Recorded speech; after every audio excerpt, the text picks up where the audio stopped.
Hello and welcome to Alive Soul podcast, where we explore personal growth, high performance, and intentional living. I'm Dr. Wasim Bellani, and I believe that life isn't just about going through the day, it's about becoming fully alive in everything we do. Through my journey as a doctor and heart rhythm cardiologist, and then through my exercise journey in cycling and running, and later in personal development and growth journey, I've learned that success isn't just about reaching goals, but about who we become along the way. This podcast is here to inspire and challenge you to push your limits, cultivate your discipline, and live with purpose. Join me each week as we dive into ideas, reflections, and practical strategies to help you grow into your best self. So let's get started.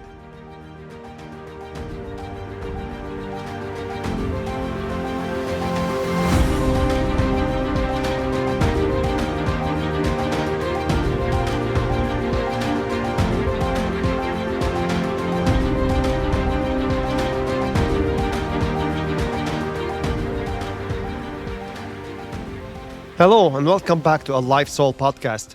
Today I want to talk about something I've been thinking about a lot lately. That is emotional intelligence.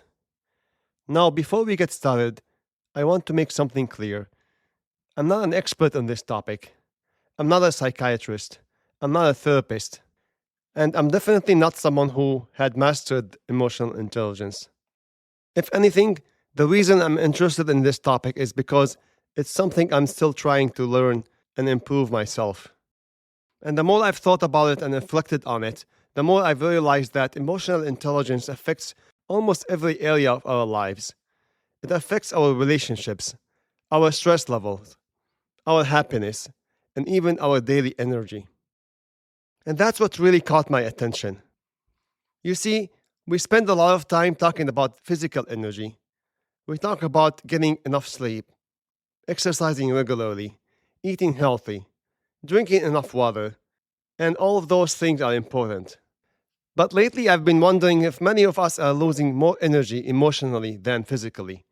Maybe you've experienced this too. You wake up feeling fine, the day is going reasonably well, then something happens. Maybe someone says something that rubs you off the wrong way. Maybe you receive an email that frustrates you. Maybe a meeting doesn't go as planned.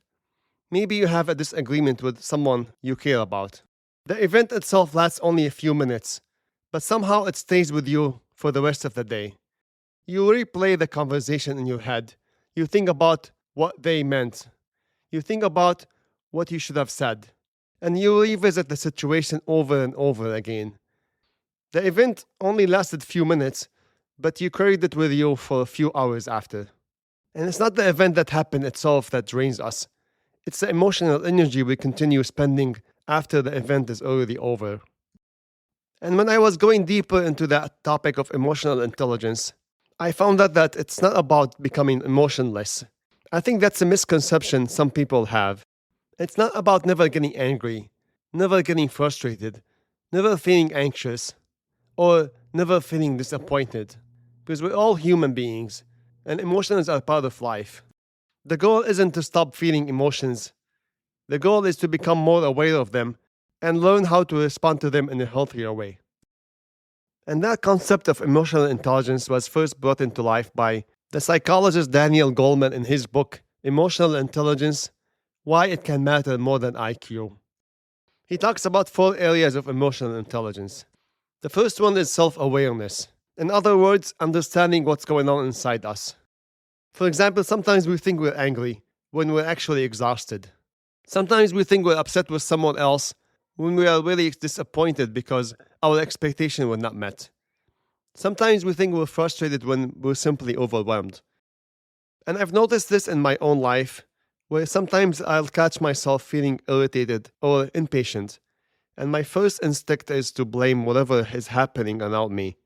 But when I stop and think about it, I realize that the real issue may be that I've been stressed, maybe overwhelmed, or maybe running low on sleep.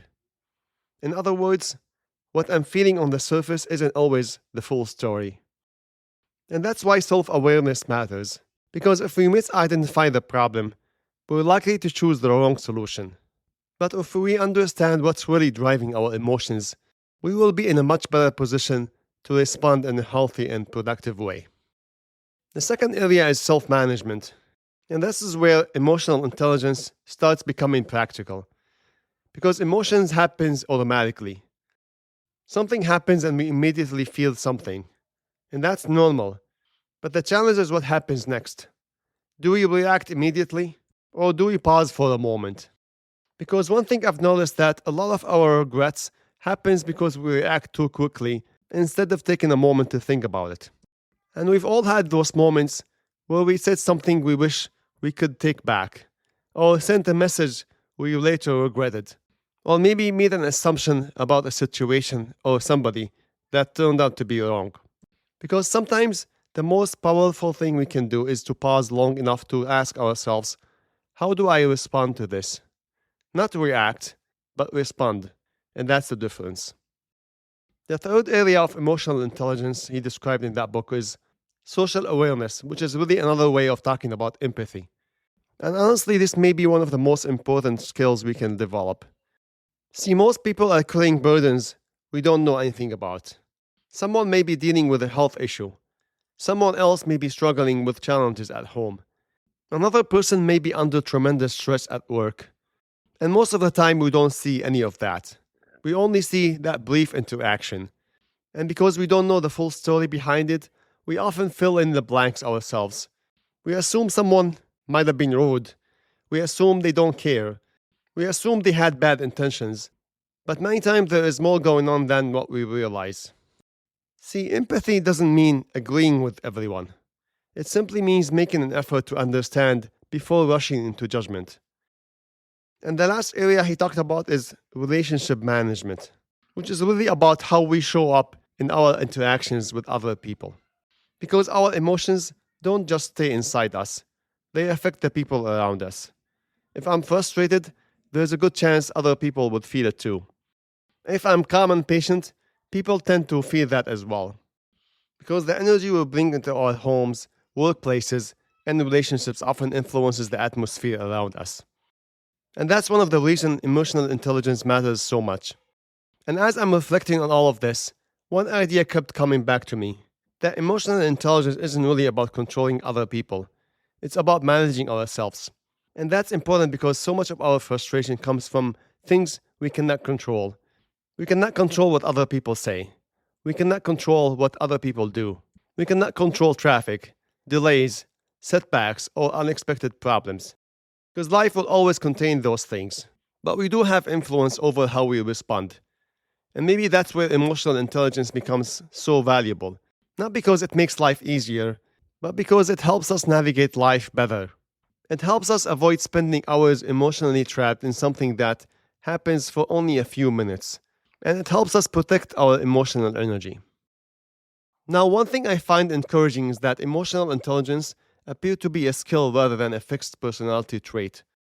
I think many of us assume that because we always react in a certain way, that's simply who we are. Maybe we've always been impatient. Maybe we've always been anxious. Maybe we've always struggled with anger. Maybe we've always taken things personally. But what if growth is possible? What if emotional intelligence is something we can improve over time? Not perfectly, not overnight, but gradually. The same way we improve our fitness, or our knowledge, or our communication skills. And as I come to a close, I want to come back to that idea that first got me interested in that topic, which is protecting our emotional energy. Because life is always going to give us reasons to be frustrated, worried, disappointed, or stressed. And believe me, none of us is immune to that. But perhaps emotional intelligence can help us become more aware of those emotions, helps us manage those emotions a little better, and avoid letting them take over our day. And believe me, I'm still learning this topic myself, and I'm still struggling with it. But the only difference now is that I'm more aware of it.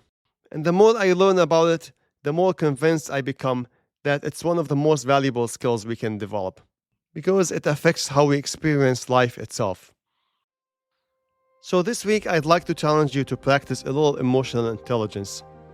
The next time you find yourself frustrated, irritated, anxious, or upset, pause for a moment and ask yourself, what am I really feeling?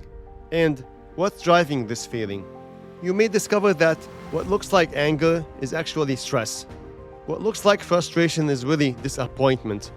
Or what feels like impatience is simply exhaustion. And once you've identified the emotion, give yourself a little space before reacting. Take a breath, go for a walk, sleep on it if you need to. Then choose how you want to respond. Because many of our regrets don't come from what we feel, they come from how we respond to those feelings.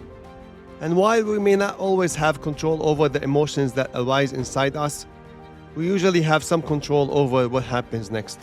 And over time, those small choices often shapes the kind of person we become. Because every habit you build, every effort you make, it all adds up. So keep showing up, because the small steps you take today are shaping the person you become tomorrow.